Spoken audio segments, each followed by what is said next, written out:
नमस्कार दोस्तों, एक बार फिर से स्वागत है आपका मेरे YouTube channel beyond the motivation पर। दोस्तों, हाल ही में घमंडिया गठबंधन जो इंडिया के नाम से बनाया गया है, जो इंडिया नाम को शायद खराब कर रहा है, तभी शायद देश का नाम भारत करना पड़ेगा, उसने सनातन पर टिप्पणी करने की हद ही पार कर दी। सनातन धर्म पर टिप्पणी, रामचरितमानस पर टिप्पणी, भगवान राम पर टिप्पणी और धर्म विरोधी बातें करना, जबकि टारगेट विपक्षी पार्टी होनी चाहिए। यानी उनका अगर विरोध भाजपा से है तो बड़ी अच्छी बात है, मौजूदा सरकार से बहुत अच्छी बात है, क्योंकि विपक्षी पार्टी का कार्य होता है कि मौजूदा सरकार में कमियां निकालना, खामियां ढूंढना और उसका विरोध करना, नए नए मुद्दे उजागर करना। लेकिन जब से घमंडिया गठबंधन बना है, उसका मुद्दा मुझे लग रहा है एक ही है कि सनातन संस्कृति को नष्ट करना, सनातन धर्म को नष्ट करना, हिंदू धर्म को नीचा दिखाना, भगवान राम को नीचा दिखाना और रामचरितमानस को बेकार बताना। जैसे कि अभी बिहार के शिक्षा मंत्री थे, उन्होंने भगवान राम को और रामचरितमानस को बोला ये तो विवादास्पद ग्रंथ है, विवादास्पद इसमें चौपाइयाँ लिखी हुई हैं, और उन्होंने मोहम्मद साहब पैगंबर को बोला पुरुषोत्तम, तो वो पुरुषोत्तम है, मन मोहब्बत पैगंबर साहब पुरुषोत्तम है, भगवान राम नहीं है उनके हिसाब से। ये बिहार के शिक्षा मंत्री के बयान थे। और हाल ही में आपने देखा होगा जो उदय स्टालिन हैं, उन्होंने सनातन धर्म को बेकार और बोला और उसको समाप्त कर देना चाहिए, ऐसा बोला। उन्हीं के पार्टी के एक और मंत्री हैं ए राजा, उन्होंने भी ऐसा ही बोला कि सनातन तो बहुत ही बेकार चीज़ है। शायद उदय स्टालिन ने इसको कम आंका है, इसको तो एड्स के बराबर आंकना चाहिए। यानी बहुत सारे, और उसका जो घमंडिया गठबंधन के नेता हैं उसका पूर्ण समर्थन करते हैं, बोलते हैं सही कहते हैं, वाह क्या बात बोली है। दोस्तों, मैं आपसे बताना चाहता हूं कि इन्होंने हाल ही में कुछ एंकरों को, 1 दर्जन से ज़्यादा एंकरों को ब्लैक कर दिया है, या बोले तो बाइकआउट कर दिया है कि इनके शो में कोई भी हमारे यहाँ से नहीं जाएगा। घमंडिया गठबंधन का कोई भी व्यक्ति इन एंकरों के शो में नहीं जाएगा। दोस्तों, जबकि इन्होंने बाइकआउट किसको करना चाहिए था? बाइकआउट तो उन नेताओं को करो ना जो सनातन धर्म के बारे में वो गलत बोलते हैं। उन नेताओं को, उन सांसदों को, उन विधायकों को आपको बाइकआउट करना चाहिए, उन्हें समझाना चाहिए, अपने पार्टी से निकालना चाहिए, घमंडिया गठबंधन से निकालना चाहिए, तब तो हम माने। लेकिन आपका तो केवल एक ही कार्य रह गया है, धर्म को नीचा दिखाना, सनातन संस्कृति को नष्ट करना। क्या घमंडिया गठबंधन बीजेपी के खिलाफ बनाया था या सनातन धर्म के खिलाफ बनाया? दोस्तों, अभी तक यदि आपने मेरे चैनल को सब्सक्राइब नहीं किया तो चैनल को सब्सक्राइब कर लें और बेल आइकन दबा लें, जिससे आपको मेरे वीडियो की नोटिफिकेशन प्राप्त होती रहेगी। दोस्तों, हाल ही में घमंडिया गठबंधन ने कुछ 1 दर्जन से ज़्यादा एंकरों को बायकॉट कर दिया है, बोला इनके शो में हम नहीं जाएंगे। और इसी घमंडिया गठबंधन के कुछ नेता हैं, जैसे बिहार के शिक्षा मंत्री हैं जेडीयू के, वो बयान देते हैं कि रामचरितमानस विवादास्पद ग्रंथ है, इसको फेंक देना चाहिए, और उसकी कुछ चौपाइयाँ बहुत गलत बोला है उसके बारे में, और कहते हैं कि मोहम्मद पैगंबर साहब ही पुरुषोत्तम हैं, जबकि पुरुषोत्तम शब्द हमारे भगवान राम के लिए केवल और केवल यूज किया जा सकता है। उन्हीं के लिए ही ये शब्द का निर्माण ग्रंथों में, वेदों में और रामायण में लिखा गया है कि पुरुषोत्तम भगवान राम थे। लेकिन घमंडिया गठबंधन जो बना है उसका केवल और केवल यही टारगेट है कि सनातन संस्कृति को कैसे नष्ट किया जाए, सनातन धर्म को कैसे नीचा दिखाया जाए। अरे, गठबंधन जब बनाया है आपने, बड़ा अच्छा काम किया। वैसे देश में कोई एक राजनीतिक पार्टी नहीं होनी चाहिए, कम से कम 2 से 4 राजनीतिक पार्टी होनी चाहिए, जिससे क्या है कि इनके बीच में थोड़ा सा कंपटीशन होना चाहिए कि एक किसी राजनीतिक पार्टी ने गलत किया तो विरोध और उजागर दूसरी राजनीतिक पार्टी करे। बड़ी खुशी होती है, मैं सोचता हूं कि एक दूसरी राजनीतिक पार्टी खड़ी हो रही है बीजेपी के विरोध में, या कहें एक राजनीतिक पार्टी के विरोध में दूसरी राजनीतिक पार्टी। जब 2 राजनीतिक पार्टी बहुत अच्छी हों तो शायद देश की जनता को फायदा होगा। लेकिन जो घमंडिया गठबंधन या बोले दूसरा विपक्षी दल बना है, लेकिन उसका तो उद्देश्य बीजेपी को नीचा दिखाना है ही नहीं। वो तो भूल जाते हैं, वो समझते हैं कि बीजेपी मतलब सनातन।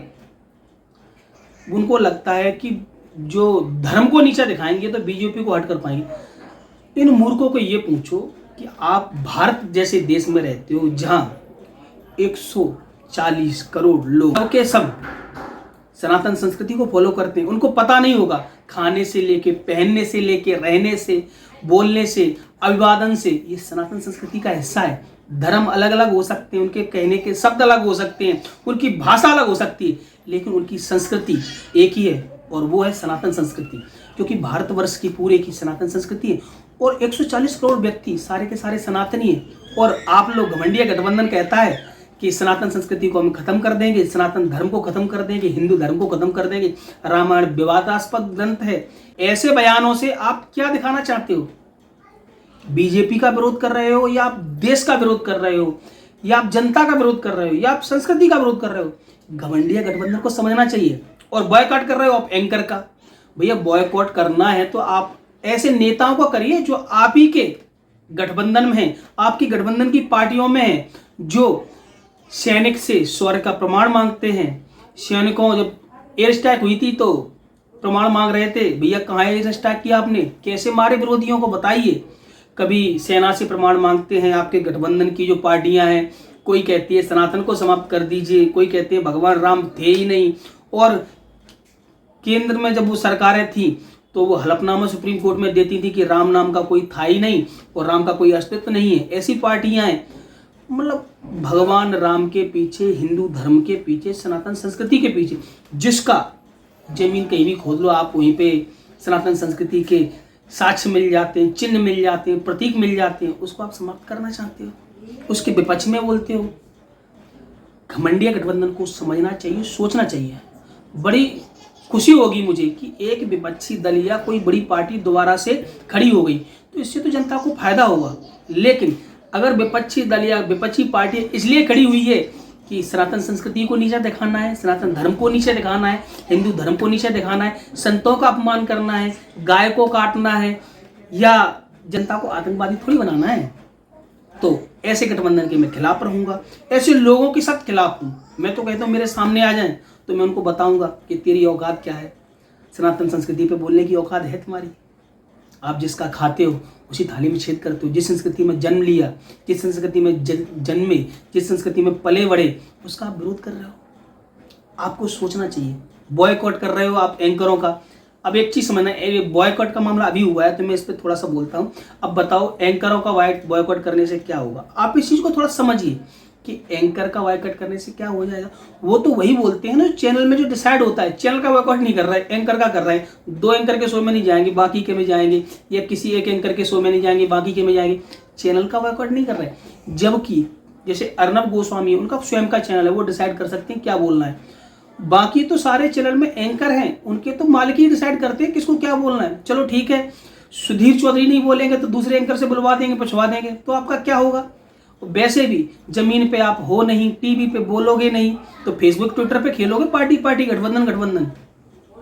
इनकी बुद्धि बिल्कुल भ्रष्ट है। देश विरोधी लोगों को इकट्ठा करके रखा हुआ है, जो बोलते थे अफजल हम शर्मिंदा हैं, तेरे कातिल जिंदा हैं, टुकड़े टुकड़े गैंग, जो देश को काटने की बात करता है, देश की खंड करने की बातें करता है, देश विरोधी बातें करता है। गठबंधन में जो घमंडिया गठबंधन है, जो इंडिया गठबंधन है, उसमें वही सब लोग हैं, वही पार्टियां हैं जो भगवान राम के विरोधी हैं, सनातन के विरोधी वाली। फिर आप कहते हो कि हमें लोग राष्ट्र विरोधी बोलते हैं, ऐसा नहीं बोलना चाहिए, पाकिस्तान जाने के लिए बोलते हैं। मैं तो बोलता हूँ आप पाकिस्तान जाने के लिए भी नहीं हो, आप सिर्फ ऊपर जाने के योग्य हो। दोस्तों आपको ये वीडियो कैसा लगा आप मुझे कमेंट करके बताएं। वीडियो को लाइक जरूर करें और दोस्तों को शेयर करना बिल्कुल भी ना भूलें। मेरे चैनल को अभी तक सब्सक्राइब नहीं किया है तो एक बार फिर आपसे बोलता हूँ, प्लीज़ मेरे चैनल को सब्सक्राइब कर लें। मिलते हैं किसी नए वीडियो, नई जानकारी के साथ, तब तक के लिए धन्यवाद।